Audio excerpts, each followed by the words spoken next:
भगवते वासुदेवाय। ओम नमो भगवते वासुदेवाय। ओम नमो भगवते वासुदेवाय। ओम नमो भगवते वासुदेवाय।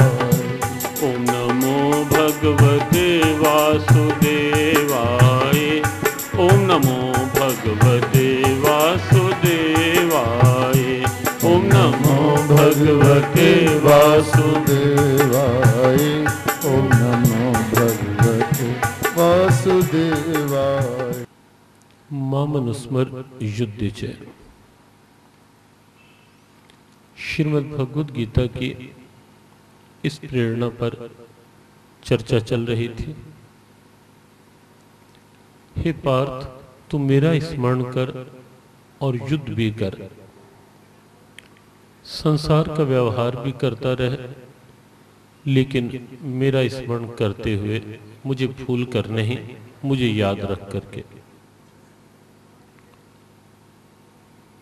गीता में कहीं भी ये नहीं कहा गया कि कर्म न करो, व्यवहार न करो।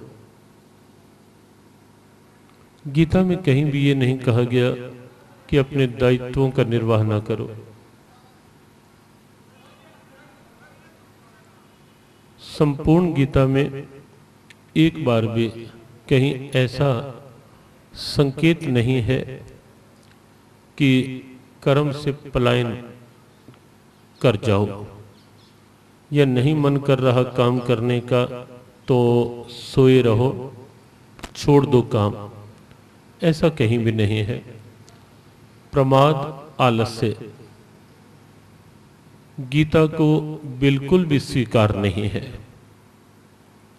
प्रमादी जीवन कहीं भी किसी भी प्रकार से गरिमा नहीं है मानव की। न ही गीता ने प्रमादी जीवन को किसी भी रूप में तनिक भी मान्यता दी है। गीता ने कर्म के प्रति सजगता का संदेश दिया है, उपदेश दिया है।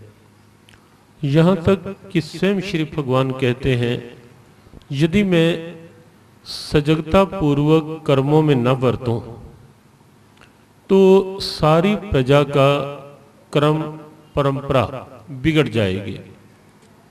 अर्थात सीधी सी बात कि भगवान स्वयं भी कर्मों में सजगता बनाए रखते हैं, और उसका प्रमाण भगवान का अपना अवतार काल है।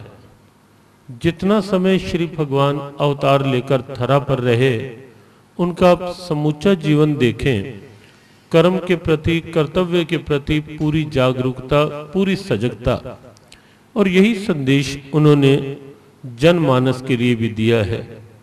गीता की यह एक अनूठी विशेषता है कि गीता का उपदेश जहाँ से निकला है, वहाँ वो उपदेश पहले से जीवन में व्यावहारिक रूप में उतरा हुआ है। जहाँ से गीता वाणी निकली है, वहाँ गीता वाणी का आचरण, व्यवहार पहले से है। भगवान श्री कृष्ण गीता के उपदेष्टा हैं। गीता के उपदेश पहले से ही भगवान के जीवन में रमे हुए हैं, समाये हुए हैं।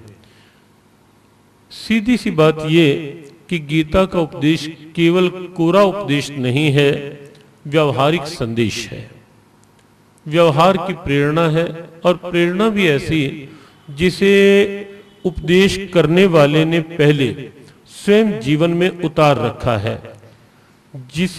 जिस उपदेश की प्रतिमूर्ति स्वयं उपदेश करने वाले हैं। और ये बात बड़ी महत्वपूर्ण है, बहुत विचारणीय है कि उपदेश करने वाले की स्थिति क्या है। उपदेश करने वाला केवल उपदेश कर रहा है, उपदेश करने वाला केवल पर उपदेश कुशल बहुतेरे की स्थिति में कह रहा है कोई बात। उपदेश करने वाला केवल मात्र दूसरों को समझाने के लिए ही कह रहा है कोई बात, या कि अपने ऊपर भी वो बात ली जा रही है। ये बात बहुत महत्वपूर्ण है। और गीता एक ऐसा ग्रंथ है जहां उपदेश नहीं किया गया केवल जीवन के व्यवहारिक स्थिति को, जीवन के व्यवहारिक संदेश को ही, व्यवहारिक स्वरूप को ही जनमानस के सामने इन शब्दों के रूप में रखा गया है। भगवान कहते हैं कर्म तो करो, सजगता पूर्वक करो, जहां जहां जो जो कर्तव्य जिस जिसका निश्चित है